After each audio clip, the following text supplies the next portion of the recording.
वक्फ कानून को लेकर के सुप्रीम कोर्ट में खटाखट खटाखट खटाखट याचिकाएं पहुंच रही है और एक आज ऐसी याचिका पहुंची सुप्रीम कोर्ट में जिसको लेकर के मैंने बाकायदा एक इंटरव्यू किया, विस्फोटक इंटरव्यू, जिसमें आप कह सकते हैं कि नीतीश कुमार के करीबी जो मौजूदा समय में जेडीयू के अंदर ही हैं, उन्होंने भी अपनी याचिकाएं डाल दी है।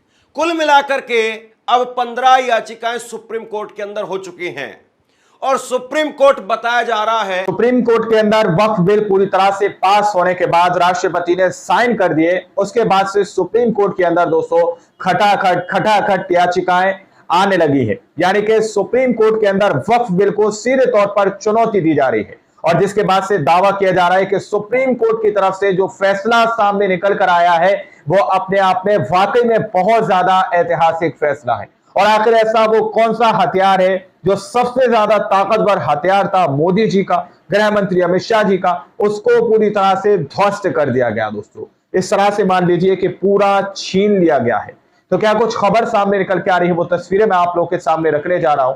अब दावा तो ये पूछा जा रहा है, सवाल तो ये किया जा रहा है कि जिस तरह से धूम धमाके से नगाड़ों के साथ जो बारात निकाली गई है, क्या सुप्रीम कोर्ट की तरफ से फैसला लेने के बाद उस बारात को रास्ते से ही वापस लौटना पड़ जाएगा? यानी कि वक्फ बिल की जो बात मैं कर रहा हूं। हमारे साथ वरिष्ठ पत्रकार मौजूद है, आप उनकी इस रिपोर्ट को देखिए। वक्फ कानून को लेकर के सुप्रीम कोर्ट में खटाखट खटाखट खटाखट याचिकाएं पहुंच रही है और एक आज ऐसी याचिका पहुंची सुप्रीम कोर्ट में जिसको लेकर के मैंने बाकायदा एक इंटरव्यू किया, विस्फोटक इंटरव्यू, जिसमें आप कह सकते हैं कि नीतीश कुमार के करीबी जो मौजूदा समय में जेडीयू के अंदर ही हैं, उन्होंने भी अपनी याचिकाएं डाल दी है।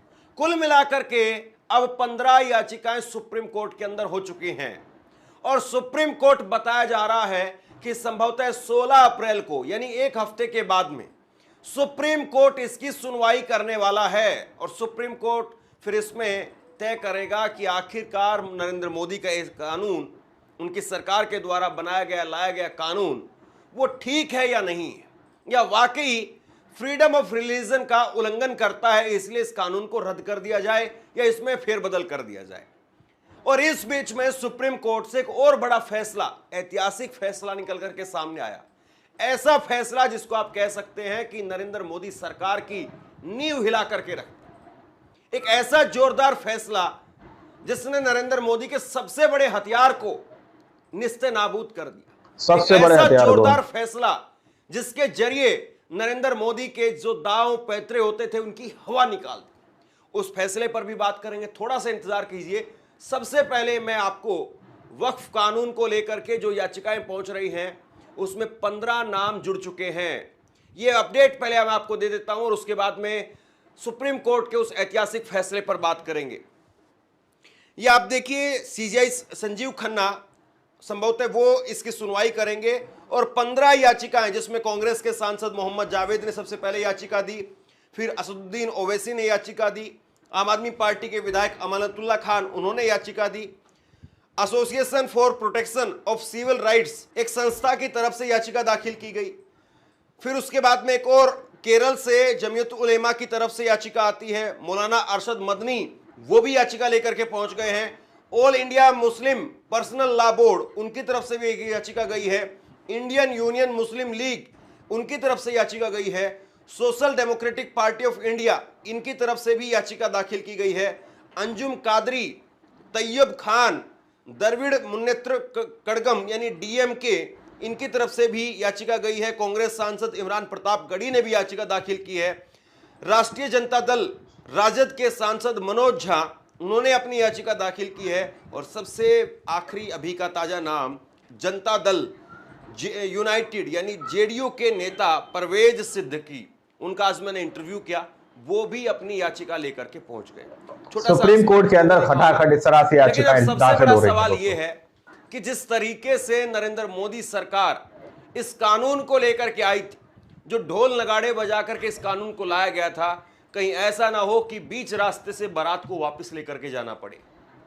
ऐसा हो सकता है, मुमकिन है। क्या वाकई जिस उम्मीद के सहारे इस कानून को लेकर के आए, इस कानून का नाम उम्मीद रखा, क्या वाकई उनकी वो उम्मीद पूरी होगी या चकनाचूर हो जाएगी? नरेंद्र मोदी कह रहे हैं कि हमने नेक नियत से इस बिल को बनाया है, इस कानून को बनाया है। हालांकि उनकी कितनी नीयत नेक है और मुसलमानों का बीजेपी कितना भला करती है, अगर मुसलमान इस देश में ना हो तो संभवतः बीजेपी चुनाव भी नहीं जीत सकती है। ये बात मैं नहीं कह रहा हूं, ये बात इस देश का बच्चा बच्चा जानता है कि बीजेपी मुसलमानों के नाम पर जिस तरीके की राजनीति करती है, ऐसे में बीजेपी अगर ये कहती है कि वो मुसलमानों का भला कर रही है तो भला इस पर कौन यकीन करेगा?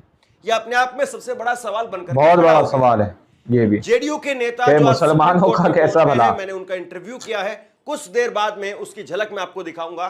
लेकिन उस ऐतिहासिक फैसले की पहले बात करते हैं जिसको लेकर के आज चर्चा हो रही है। चर्चा हो रही है पिछले 2 दिनों से कि किस तरीके से नरेंद्र मोदी सरकार को तगड़ा झटका लगा है। नरेंद्र मोदी की सरकार क्या करती है? जहां सरकार होती है वहां सरकार बना लेती है, जहां सरकार नहीं होती है वहां भी तोड़ करके विधायकों को सरकार बना लेती है।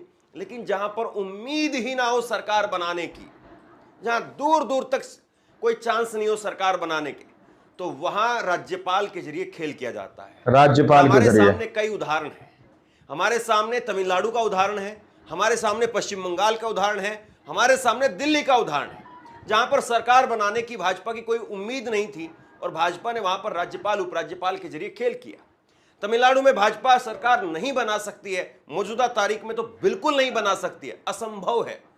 तमिलनाडु के अंदर भी जिस तरीके से राज्यपाल के जरिए भाजपा खेल कर रही थी, इसी को लेकर के सुप्रीम कोर्ट में एक याचिका थी और सुप्रीम कोर्ट ने उस पर एक ऐसा ऐतिहासिक फैसला दिया जिसके बाद में सारे विपक्षी राज्यों को एक बहुत बड़ी राहत मिल गई है। राज्यपाल के जरिए भाजपा जो अपना मनमाना काम कर रही है उस पर एक लगाम सुप्रीम कोर्ट ने लगा दी। क्या कहा है सुप्रीम कोर्ट ने, जरा देखिए। सुप्रीम कोर्ट का ऐतिहासिक फैसला, राज्यपाल अब राज्य की सरकार के बिल को नहीं रोक सकते हैं। कोर्ट ने कहा कि राज्यपाल के पास में कोई वीटो पावर नहीं है।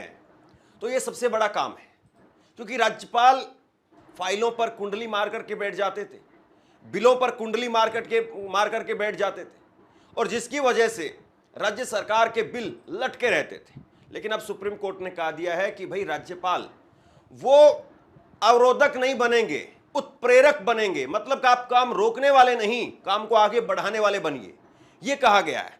मामला क्या है? तमिलनाडु सरकार ने सुप्रीम कोर्ट में याचिका दायर की। राज्यपाल RN रवि ने 10 जरूरी बिल मंजूर नहीं किए। सरकार ने कहा कि यह संविधान और लोकतंत्र के खिलाफ है। अब सुप्रीम कोर्ट ने इस पर क्या कहा है? राज्यपाल की ओर से बिल रोकना अवैध और मनमाना है। सुप्रीम कोर्ट की तरफ से कहा गया है राज्यपाल को मंत्री परिषद की सलाह माननी होगी। राज्यपाल को अवरोधक सबसे बड़े हथियार को प्रेरक बनना चाहिए, यानी रोकने वाला नहीं, बढ़ाने वाला बनना चाहिए। 1 महीने के अंदर फैसला लेना अनिवार्य है।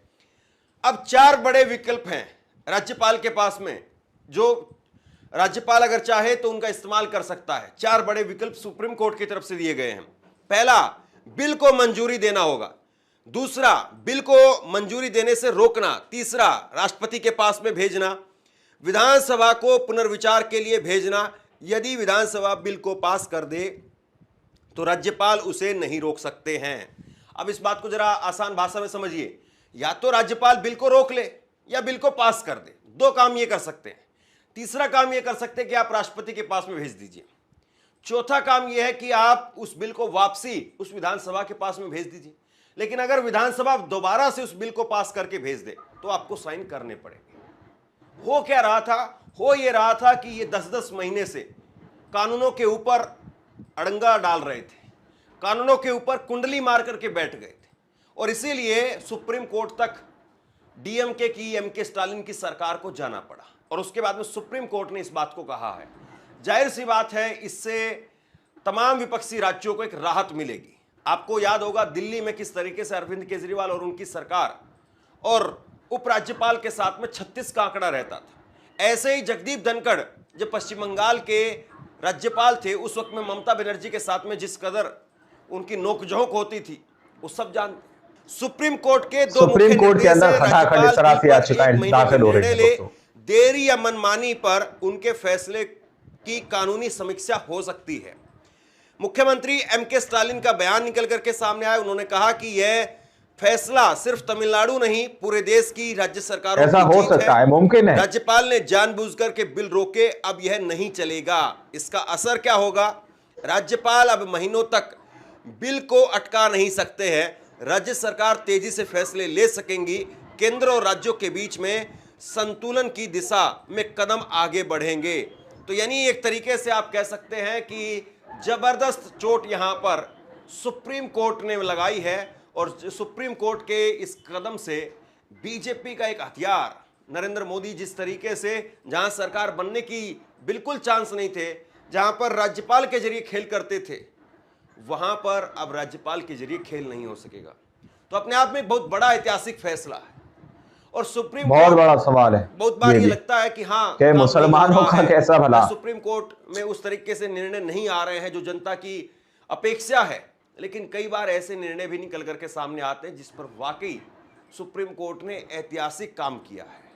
और आज सबसे बड़ी जो लोगों की उम्मीद है वो यही है कि क्या सुप्रीम कोर्ट वक्फ कानून को लेकर के सुनवाई करेगा? क्या सुप्रीम कोर्ट वाकई नरेंद्र मोदी की सरकार पर लगाम लगाने का काम करेगा? ये बड़ा सवाल लोगों की जहन में इस वक्त में बना हुआ है। और आज जेडीयू के नेता वो पहुंच गए सुप्रीम कोर्ट के अंदर, और मैंने उनका एक इंटरव्यू किया, उनसे सवाल पूछे, राज्यपाल के जरिए सवाल पूछे, और उन्होंने जो बातें कही है आप सुनेंगे तो आप कहेंगे कि वाकई नीतीश कुमार की पार्टी में एक बड़ी उथल पुथल होने वाली है। सबसे पहली मस्जिद कुबा है जो मदीना में स्थित है, जिसका फाउंडेशन स्टोन प्रॉफेट मोहम्मद सल्लल्लाहु अलैहि वसल्लम ने डाली थी। तो वो मस्जिद वफ़ की थी, वो वफ़ किया गया था, पहले लेकर उसको ज़मीन खरीद कर वफ़ किया गया, उसके बाद वो उस ज़मीन पे मस्जिद बनाई गई। तो वो सिलसिला, उसी सिलसिले को पूरा दुनिया का मुसलमान फॉलो करता है। तो इसमें तब्दीली, इसमें बिल लाने की तो आप लोगों ने इस वीडियो को शुरू से आखिर तक देखा। वीडियो के अंदर साफ तौर पर बात की गई है कि किस तरह से सुप्रीम कोर्ट के अंदर तकरीबन 15 याचिकाएं दाखिल की गई हैं, जिसमें सुनवाई अब होना बाकी है, जिसके बाद ये तय किया जाएगा, ये निर्णय लिया जाएगा कि जो बिल कानून में तब्दील किया गया है, कानून के अंदर बदला गया है, क्या वाकई में इस बिल की इतनी ज्यादा जरूरत है जो जिस तरह से मोदी जी, गृह मंत्री अमित शाह या फिर भाजपा सरकार जिस तरह की जरूरत बताकर पेश कर रही। क्या इसके अंदर संशोधन करने की जरूरत है? क्या इसके अंदर करेक्शन करने की जरूरत है? क्या इस बिल को कानून बनाने की जरूरत है? ये सारी चीजें सुप्रीम कोर्ट चेक करेगा, और सुप्रीम कोर्ट का जो ऐतिहासिक फैसला है वो आप लोगों ने इस वीडियो के अंदर सुना है। कहीं ना कहीं मोदी जी को एक बड़ा झटका सुप्रीम कोर्ट की तरफ से लगा है, और जिस तरह से वक्फ बिल को सुप्रीम कोर्ट के अंदर चुनौती दी जा रही है, वो भी अपने आप में बहुत बड़ा झटका मोदी जी के लिए है। जिस तरह की तस्वीरें जगह जगह से सामने निकल के आ रही हैं, पर्सनल लॉ बोर्ड की तरफ से जो ऐलान किया गया है कि हम वक्फ की प्रॉपर्टी को बचाने के लिए अब जमीनी स्तर पर आंदोलन शुरू करेंगे, और कई राज्यों के अंदर आंदोलन शुरू भी हो चुका है। जैसे कि बंगाल के अंदर की तस्वीरें सामने निकल के आई हैं, जहां पर इंटरनेट भी पूरी तरह से ठप कर दिया गया है, बंद कर दिया गया है। सबसे पहले यही काम किया जाता है, इंटरनेट बंद कर दिया जाता है। जिस तरह से मणिपुर के अंदर भी देखा गया कि मणिपुर के अंदर दंगा भड़काने के बाद वहां का इंटरनेट बंद कर दिया गया, ताकि वहां के हालात दुनिया ना देख सके। दोस्तों, ये एक बड़ी नाकामी है। बाकी आप लोगों ने इस पूरी रिपोर्ट को देखा सुना, आप लोग इस रिपोर्ट के बारे में क्या सोचते हैं, क्या समझते हैं, अपनी राय को सेक्शन में जरूर दीजिएगा। फिर तक वीडियो में, जब तक के लिए जय हिंद, जय भारत।